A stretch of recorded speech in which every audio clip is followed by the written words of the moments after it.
Today we are going to discuss about the functional anatomy of female reproduction.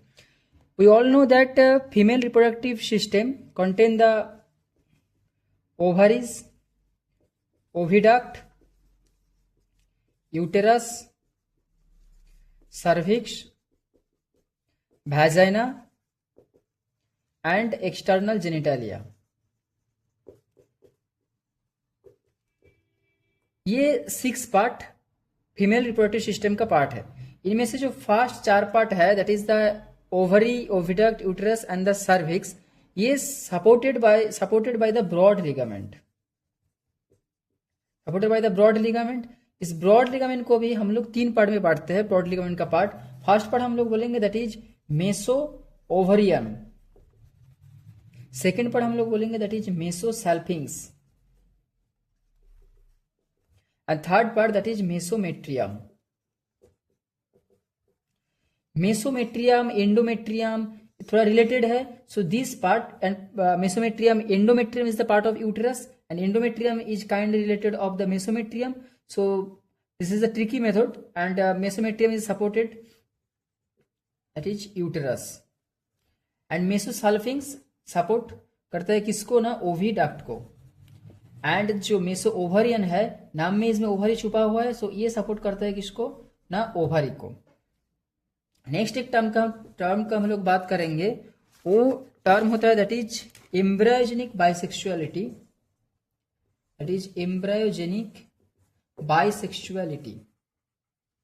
इसका मतलब ये है कि जो एब्डोमिनल कैविटी है ना एनिमल का, तो उस एब्डोमिनल कैविटी का अगर हम डॉर्सल साइड में देख लें तो डॉर्सल साइड में एक रीज प्रेजेंट है जिसको हम लोग बोलेंगे जर्मिनल रीजेस।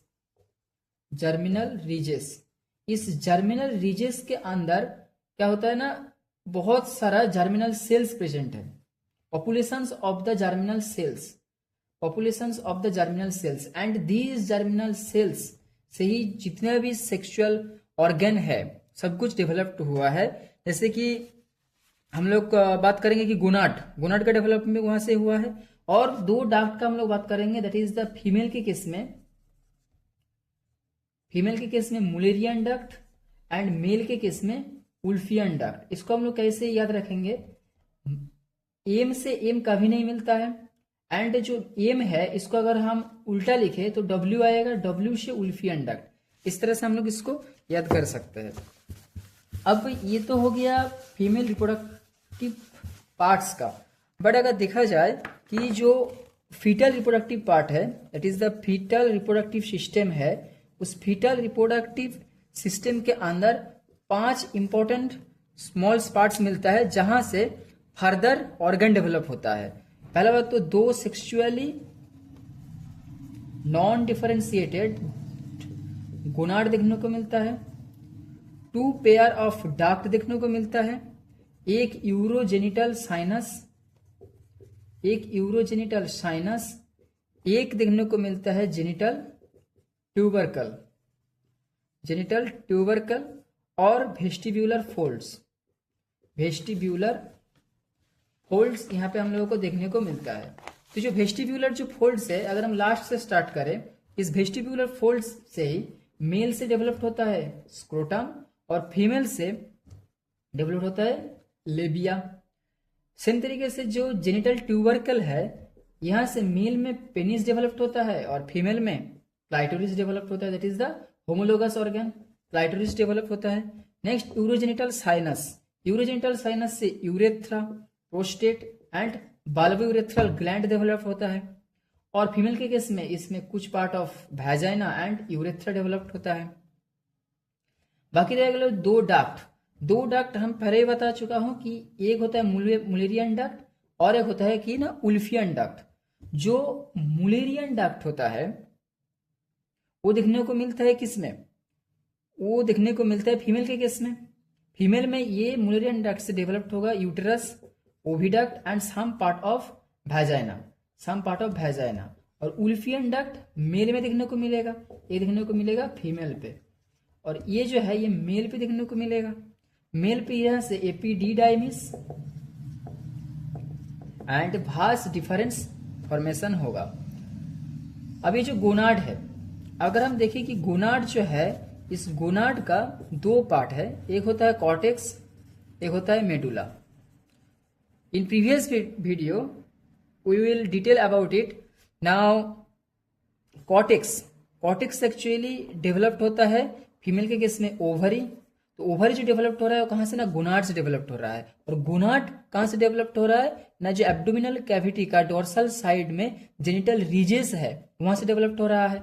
ना जो मेडुला है, मेडुला से मेल के केस में टेस्टिस डेवलप्ड होता है। Thank you. Hello friends, now जो ओवरी होता है, unlike the testis it remains in the abdominal cavity. We all know about it. Now जो ओवरी का जो फंक्शन होता है, कुछ फंक्शन होता है एक्सोक्राइन फंक्शन और कुछ होता है कि ना एंडोक्राइन फंक्शन। जो एंडोक्राइन फंक्शन होता है, एंडोक्राइन फंक्शन होता है कि ना स्टेरॉइडोजेनेसिस, हार्मोन को रिलीज करना, स्टेरॉइडोजेनेसिस।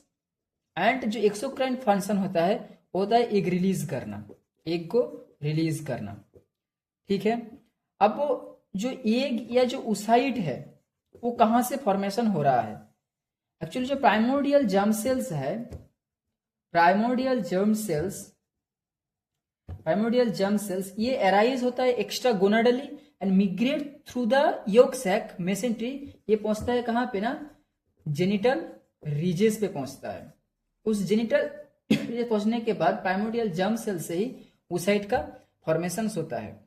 एंड ऑल द ओवा actually originates from the populations of the germ cells. कहां पे, ना जेनिटल रीजेस। इस जेनिटल रीजेस के ऊपर बहुत सारे जर्मिनल सेल्स प्रेजेंट रहेगा एंड ईच जर्मिनल सेल से ही क्या, ना जितना भी ओवा प्रोड्यूस होगा यहीं से होगा। अब क्या होता है, जब फीटल लाइफ चलता है ना, जब फीटल डेवलपमेंट होता है, तो जो उगोनिया है, जो उगोनिया होता है वो माइटोटिक जो मल्टीप्लिकेशन है वहां से प्रोड्यूस होता है। तो oogonia are the produced through the mitotic multiplication. Mitotic multiplication के बाद यहां से होगा मियोसिस। एंड मियोसिस में 4 फेज होता है, prophase, metaphase, anaphase and telophase. इनमें से प्रोफेज फेज में मियोटिक अरेस्ट होगा। ठीक है। इसके थ्रू क्या होगा ना, कुछ मिलियन मतलब सेवरल मिलियन ऑफ oocyte का फॉर्मेशन होगा। इनमें से at the time of the birth atresia होगा। एट्रिसिया के थ्रू क्या हो जाएगा ना, कुछ oocyte रिड्यूस हो जाएगा। फिर क्या होगा, तो कुछ oocyte रिड्यूस हो गया। नेक्स्ट प्यूबर्टी के टाइम जब इनको एनिमल का प्यूबर्टी आएगा तो वहां पे फर्दर रिडक्शन होगा। रिडक्शन होने के बाद कुछ हंड्रेड्स बचा रहेगा। एक्चुअली जब एनिमल का बर्थ होता है तब 60,000 to 1 लाख फॉलिकल्स यहाँ पे बचता है। ठीक ना। तो ये पार्ट होने के बाद हम 2 सेल्स के बारे में बताएंगे, एक फॉलिक्यूलर सेल्स और दूसरा एंडोक्राइन सेल्स। एक होता है फॉलिक्यूलर सेल्स और दूसरा होता है एंडोक्राइन सेल्स। फॉलिक्यूलर सेल्स क्या करता है ना, जो oocyte है उसको सराउंड करके रखता है, oocyte को सराउंड करके रखता है। ना क्वेश्चन की फॉलिक्यूलर सेल आया कहां से?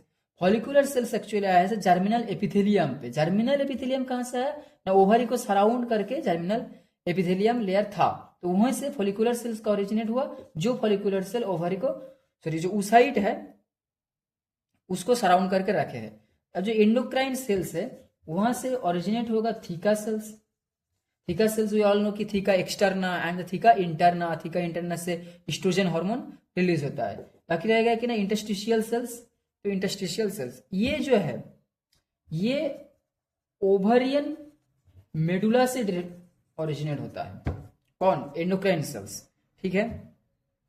अब जो एक layer of the follicular cells जो प्राइमरी oocyte होता है, प्राइमरी oocyte के ऊपर ये जो फॉलिक्यूलर सेल्स ये सराउंड करके रहता है एंड उसके वजह से जो फॉलिकल बनता है उसको हम लोग बोलेंगे प्राइमोर्डियल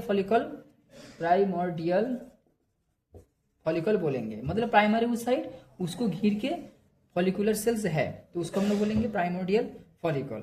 नाउ पहले पूरा ओवरी जुड़ के जो प्राइमोर्डियल फॉलिकल है ये रहेगा स्कैटर्ड, इधर उधर रहेगा, स्कैटर्ड रहेगा। बट जब अर्ली न्यूनेटल लाइफ होगा, अर्ली न्यूनेटल लाइफ पे वो लोकलाइज्ड हो जाएगा। जो कॉर्टेक्स रीजन है, सपोज ये ओवरी है, तो ये रीजन पे सपोज ब्लड वेसल का एंट्री हुआ एंड यहाँ पे ये मेडुला है और अंदर पूरा बाहर पे क्या है ना, कॉर्टेक्स है। तो इस कॉर्टेक्स के अंदर क्या होगा, बीनीथ द ट्यूनिका एल्बुजिनिया, तो ट्यूनिका एल्बुजिनिया के अंदर प्राइमोर्डियल फॉलिकल्स देखने को मिलेगा। यहाँ पे कुछ ऑब्जेक्टिव टाइप ऑफ क्वेश्चन है जो कि बहुत इंपॉर्टेंट है आईसीआर पॉइंट ऑफ व्यू से एंड इंटरनल एग्जाम के पॉइंट ऑफ व्यू से। जैसे कि कैटल एंड सीप में आलमंड सेपेट तुमको वहां देखने को मिलेगा, आलमंड सेपेट। फिर हॉर्स में जो है हम लोग को देखने को मिलता है बीन सेपेट। एंड हॉर्स में और एक चीज इंपॉर्टेंट है, दैट इज द ओवरियन फॉशा। यहाँ पे हॉर्स पे एस है तो यहाँ पे डबल एस है, तो वी कैन रिमेम्बर, कैसे भी करके याद रख सकते हैं। फिर पोर्साइन पीग है, उसमें हम लोग को क्लस्टर ऑफ या बंच ऑफ ग्रैप्स जैसे देखने को तुमको मिलेगा। क्यों देखने को मिलता है क्लस्टर ऑफ ग्रैप्स? क्योंकि protruding follicles and corpora lutea जो है वो obscure under the ovarian tissue, इसलिए उसको बंच ऑफ या क्लस्टर ऑफ ग्रैप्स जैसे देखने को मिलता है। तो अभी तक तो इतना पता चल ही गया है कि ओवरी जो है उसका दो पार्ट है, एक तो कॉर्टेक्स और दूसरा होता है मेडुला पार्ट। और जो मेडुला पार्ट है उसमें नर्व का, ब्लड वेसल्स का, कनेक्टिव टिश्यू का, ये सब का इनर्वेशन रहता है। और कॉर्टेक्स जो पार्ट है उसमें भी कनेक्टिव टिश्यू रहता है एंड उसमें फॉलिकल्स वगैरह रहता है। और जो इसको सराउंड करके रखे है उसको हम लोग क्या बोले है ना, जर्मिनल एपिथेलियम, जहां से फॉलिकुलर सेल्स डिराइव होता है। Now thank you. Hello friends, in this video we will discuss about the steroidogenesis, follicular fluid and the ovulation. First, steroidogenesis. Steroidogenesis actually होता है कि ना ग्रेनुलोसा जो सेल्स लेयर है, ग्रेनुलोसा सेल्स जो steroid release करता है ना उसको बोलता है स्टेरॉइडोजेनेसिस। एक्चुअली जो फार्म एनिमल है उस फार्म एनिमल के अंदर जो स्टेरॉइड हार्मोन का कंटेंट है वो एक्चुअली कम है rather than the rabbit and rodent का जो ओवरी है उसमें जो स्टेरॉइड कंटेंट मिलता है। अब जो एस्ट्रोजन है वो रिलीज होता है कहां से? एस्ट्रोजन रिलीज होता है थीका इंटरना से रिलीज होता है। मतलब सम प्रोजेस्टेरॉन भी रिलीज होता है कहां से? ग्रेनुलोसा सेल से। ग्रेनुलोसा सेल से क्या होता है ना, प्रोजेस्टेरॉन से रिलीज होता है। अब इस प्रोजेस्टेरॉन को यूटिलाइज करके theca interna cell estrogen hormone release करता है। पूरा process is known as steroidogenesis. Next coming part, follicular fluid. Follicular fluid one type of transudate of blood plasma हम लोग बोल सकते हैं। This is the transudate of the blood plasma, जो कि सुइटेबल एनवायरमेंट प्रोवाइड करता है किसके लिए? डेवलपिंग ओसाइट के लिए। एंड जो ओवरियन सेल्स है उसका स्टेरॉइडोजेनिक कैपेसिटी, ताकि स्टेरॉइड हार्मोन को रिलीज कर पाए, सिंथेसिस कर पाए एंड उसका डिफरेंशिएशन कर पाए, उसके लिए मदद करता है कौन? Follicular fluid. और इसका काम, पहला काम हम बोल सकते हैं कि ना stimulation of the sperm respiration. Second, that is the increased rate of the motility and the amplitude of the flagellar beat। And third point हो जाएगा ऑल्टरनेशंस ऑफ द एक्रोजोम, जो स्पर्म का जो स्ट्रक्चर में हेड रीजन पर हम लोग देखने को मिलता है एक्रोजोम, उसका ऑल्टरनेशन में मदद करता है। Now coming to the third part, very important part, that is the ovulations. जब एट द ओव्यूलेशन में क्या होता है, एग रिलीज होता है। ये सबको पता है कि एग रिलीज होता है। वाइल द एम्बेडेड, कहां पर एम्बेडेड था ना, वो क्यूमुलस उफरस में था। जो फॉलिकुलर सेल्स का जो लेयर था, सपोज ये है, यहाँ पे ओसाइड है, इसको घेर के कुछ सेल्स का यहाँ पे लेयर था, कुछ सेल्स का यहाँ पे लेयर था, यहाँ पे एंट्राम यहाँ पे बना हुआ था, कुछ सेल्स का यहाँ पे लेयर था। ठीक है, तो जो क्यूमुलस उफरस से वो बाहर आता है फॉलिकुलर फ्लूइड एंट्राम से, मतलब at the ovulation the egg is the released while embedded in a solid mass of follicular cells, that is cumulus ophorus, which protrudes in the follicular antrum. Now it is attached to the granulosa cells opposite the site that is from which it is eventually rupture. और यहाँ पे एक बहुत ही important concept है, वो ये है कि ओव्यूलेशन जो है वो कौन हार्मोन का साथ से होता है, that is LH hormone, luteinizing hormone. Luteinizing hormone का साथ से होता है ओव्यूलेशन। ओव्यूलेशन हुआ, अब जो प्री ओव्यूलेटरी जो एलएच हार्मोन रिलीज हुआ, इसके वजह से इंक्रीज हो जाएगा synthesis of the prostaglandin, that is prostaglandin synthesis बढ़ जाएगा, दैट इज प्रोस्टाग्लैंडिन यहाँ पे एफ फॉर्मेशन होगा, प्रोस्टाग्लैंडिन एफ फॉर्मेशन होगा। अब जो प्रोस्टाग्लैंडिन जब सिंथेसिस हो रहा है, इसकी वजह से क्या होगा ना, ओव्यूलेटरी एंजाइम्स जो है, ओव्यूलेटरी एंजाइम्स एक्टिवेट होगा, जो कि ओव्यूलेशन पे मदद करेगा। ये जो पूरा प्रोसेस कि प्री ओव्यूलेटरी एलएच रिलीज होगा, ये प्रोस्टाग्लैंडिन सिंथेसिस से मदद करेगा, देन ओव्यूलेटरी एंजाइम एक्टिवेट होगा। इस पूरा प्रोसेस को हम लोग बोलेंगे स्टेरॉइडोजेनेसिस एंड ओव्यूलेशन प्रोसेस। मतलब स्टेरॉइडोजेनेसिस। अब ये जो यहाँ पे स्टेरॉइडोजेनेसिस हुआ, ओव्यूलेशन यहाँ पे एलएच हार्मोन की वजह से हुआ ना, स्टेरॉइडोजेनेसिस जो हुआ, स्टेरॉइडोजेनेसिस के वजह से एडिनाइल साइक्लेज एंजाइम एक्टिवेट होगा, और एडिनाइल साइक्लेज की वजह से cyclic adenosine monophosphate AMP formation होता है, जो मदद करता है किसमें ना, प्रोटीन सिंथेसिस में मदद करता है, और प्रोटीन सिंथेसिस की वजह से प्रोजेस्टेरॉन का सिंथेसिस होता है।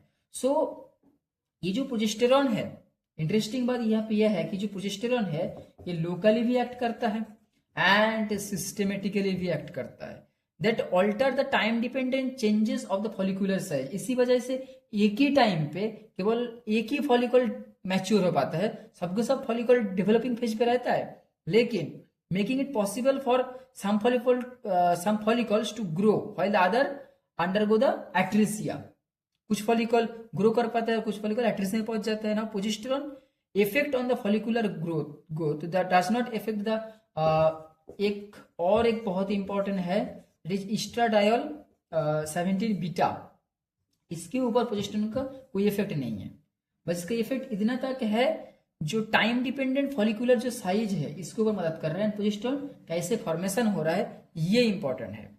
अब अगर बात करें कि एट्रिसिया जो हो रहा है, atresia in the degeneration, actually the estimated numbers of the oocyte present in the ovaries at the time of the birth, जो कि हम पहले बोल चुके हैं कि 60,000 से 1 लाख है। Now every normal ovary contain some degenerating, तो oocyte भी तो रहेगा, हर oocyte ओव्यूलेशन नहीं करेगा, कुछ डिजेनरेटिंग oocyte भी रहेगा हर फॉलिकल्स के अंदर, जो रप्चर करने पे क्या होगा ना, फेल कर गया है, रप्चर नहीं हो पा रहा है, उसका हम लोग क्या बोलते हैं, उसका हम लोग बोलते हैं एट्रिटिक फॉलिकल, उसका हम लोग एक्चुअली बोलते हैं एट्रिटिक फॉलिकल। मतलब इससे हम लोग ये पता चला कि जो ओवारियन जो फॉलिकल है उसका 2 ही डेस्टिनी है, या तो वो एट्रिटिक बनेगा, डिजेनरेट हो जाएगा, या तो उसका ओव्यूलेशन होके ओव्यूलेट हो जाएगा। तो एट्रिटिक जो फॉलिकल है उसका कुछ क्वालिटी है, जैसे कि उसमें mitotic activity in the granulosa cells उसमें सीज कर जाएगा, वहां पे बंद हो जाएगा। फिर पिग्नोटिक न्यूक्लियस भी तुमको वहां पे न्यूक्लियर एंट्रम के अंदर तुमको पिग्नोटिक न्यूक्लियस देखने को मिलेगा। क्यूमुलस, जो वहां पे क्यूमुलस जो सेल्स है ना, क्यूमुलस उफोरिकस सेल्स, वो नेक्रोसिस कर जाएगा। Meiotic spindle formed in the ovum, ठीक है।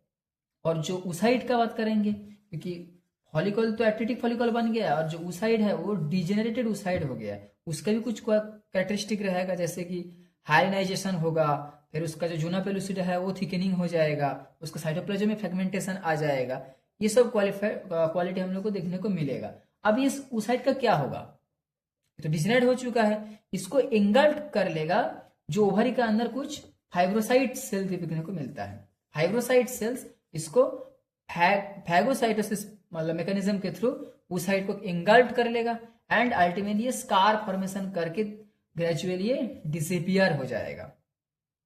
एंड जो फॉलिक्यूलर एट्रिसिया है, और एक बात है कि जो फॉलिक्यूलर एट्रिसिया है, फॉलिक्यूलर एट्रिसिया स्वाइन के केस में कुछ स्पेशल 3 केस देखने को मिलता है फॉलिक्यूलर एट्रिसिया का। एक तो हेमरेजिक एट्रिसिया, दूसरा सिस्टिक एट्रिसिया, और तीसरा मिल्की एट्रिसिया।